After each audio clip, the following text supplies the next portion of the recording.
Salut à tous les gones, bienvenue sur Pulch TV, et aujourd'hui on a une info-bombe en direct du mercato hivernal.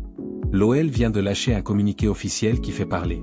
Il lève l'option d'achat de Martin Satriano pour 5 millions d'euros, mais dans la foulée, il le prête direct à Retafe en Espagne.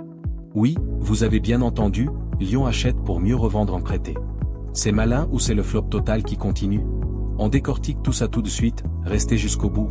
Et n'oubliez pas le like et l'abonnement si vous kiffez les actus chaudes de l'OL. C'est parti. Donc voilà ce qu'on sait du communiqué Eagle Football Group et elle.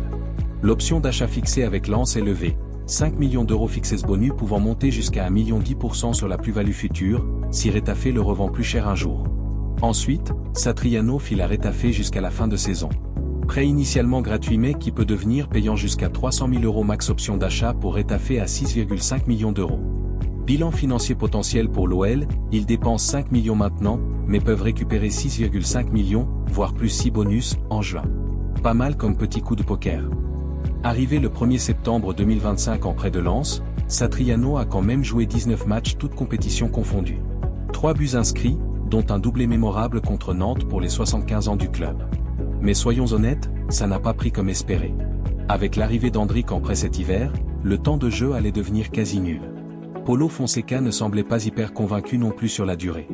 Du coup, plutôt que de le laisser sur le banc jusqu'en juin, l'OL préfère bouger maintenant. Est-ce que c'est une bonne opération?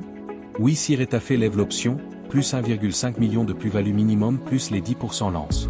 Non, si Retafe ne l'active pas, l'OL aura dépensé 5 millions pour rien, ou presque. Pour Satriano, c'est peut-être le bon move. La Liga, un style plus physique, Retafe qui a besoin d'un attaquant combatif, il a 24 ans, il peut encore se relancer. Franchement, je trouve ça malin de la part de Textor et de la direction, il limite la casse sur un recrutement qui n'a pas marché et il garde une porte ouverte à du cash. Mais avouez que c'est dingue, acheter un joueur pour le revendre en prêté le jour même. Voilà pour cette news mercato qui va faire parler dans les prochains jours. Vous en pensez quoi? L'OL a bien géré ou c'est encore un montage bizarre? Dites-moi tout en commentaire. Si vous avez kiffé, mettez un gros pouce bleu, abonnez-vous et activez la cloche pour les prochaines actus ML, on suit le dossier de près.